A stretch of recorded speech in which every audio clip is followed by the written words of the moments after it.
Hi guys, welcome to this session on Microsoft Word. In this module we're going to look at find and replace.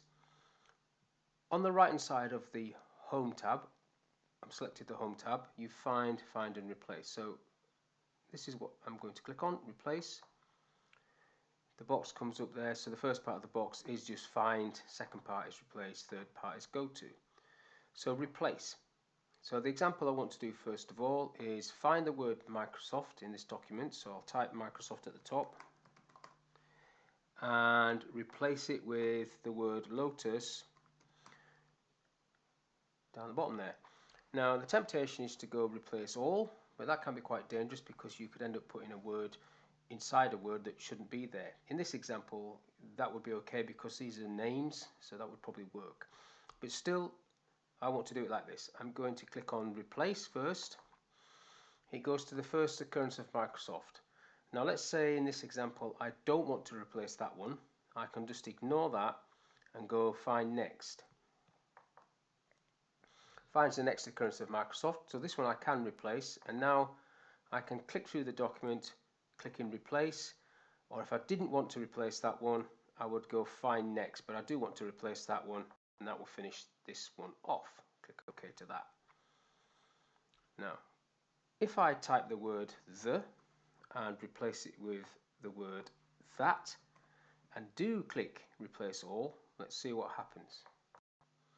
I've made 16 replacements, but if I move my little box you can see that there it has placed the word that inside the word there. It's done it again there, and no doubt there are a few other mistakes further down, and now that would be a problem in itself trying to correct that. Now I know we haven't saved this, so we've got undo at the moment, so that would be okay, but just be careful about clicking replace all. Now let's have a look at this one. Let's have a look at finding the word office and changing it to the word room, but this time I'm going to click on more because I have more options, and what I would like to do is change it to a different font and a different color. So I'm going to click back on there because in my experience sometimes when you click this button it jumps back up to the top option. So I'm just double checking that I'm on this one. Then format, font, and I can change this to, let's say, 24 and red. Okay to that. Oh, didn't pick the color. Red. Okay to that. And then I will go, in this example, replace all, but you can see the format there. Replace all. 14 replacements. Click OK. So you can see how that works. Now, next one, I'm going to type the word specialist and replace it with expert. But I've got to get rid of this. This is a legacy from the previous one, so no formatting is what I need to do for that. And then again you're going back into format, font, and this time I'll pick a blue color and underline, double underline, and pick a different font, size 20. So that's what it's going to do. Click OK. There's the information. Replace all. Okay, so you can see it in there. So that's basically how find and replace works. The key to all of this is making sure that you clear off any legacy formatting before you do the next one. So last one, just one more time, program, change that to event and do the format font. You've also got these options you could use, but I'll stick to font for this, and I'll pick a different color, amber, bold, and let's make it quite large, 36. OK, replace all. It's done 7 replacements. Click OK, and then when you're finished you can delete these out. You don't even have to delete it out really. Clear the formatting, close the box. Now what I want to do in the rest of this session is just basically reset this back down to normal font. So I'm going to select Control and then A to select the whole document, and then Control and spacebar to put the document back to the default font. Now it hasn't changed the actual words that I changed, but it's put the font back to Times New Roman 12 point. So the next little bit in this session is going to be borders and shading. So first of all, I'm clicking into this first paragraph and I want to select an outside border or all border. Either would work, all borders, and then this one gets a border. And then to the left of that, a colour, a shading colour, like so. Next one, let's select a right border and let's just highlight some of the text and pick a different colour to shade. Next one, let's do a bottom border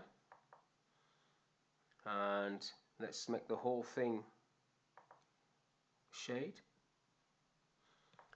And then coming down into this next paragraph, I want to do something slightly different.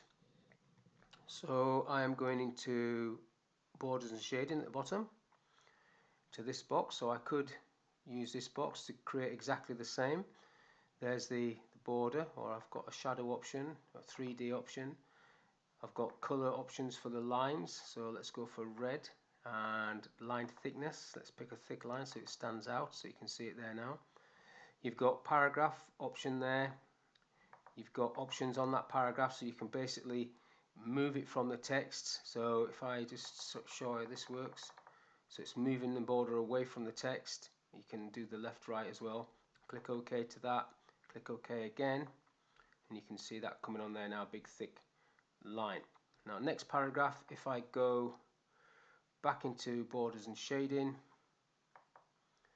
you've got a page border which has exactly the same things, box for the whole page, but in addition to these styles down this left hand side, you also have these options under this heading at the very bottom.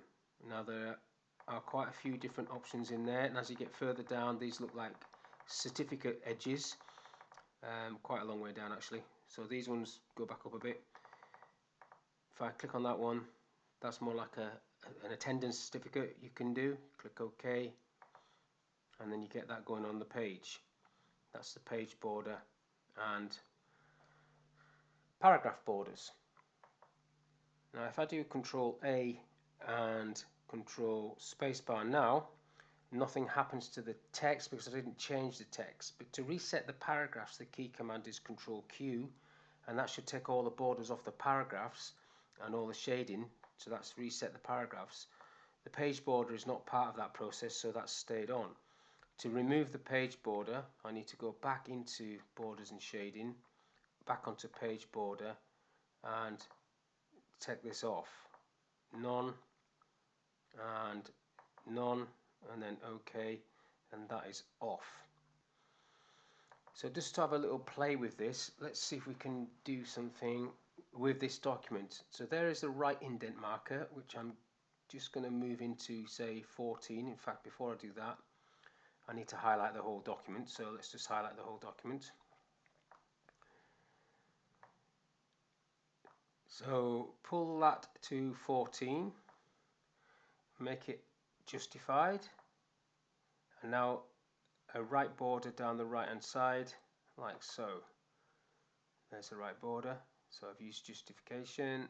I could put a numbered list on there, and you see you're getting a multiple set of features. There's the hanging indent for the numbered list. The first line indent is the numbers, and then the body of the text is hanging off. You've got a right indent over there, and you've got a right border with some space to write or sign to say you've read that information. So that's the end of this session, guys. I hope you've enjoyed it, and I will see you on the next one.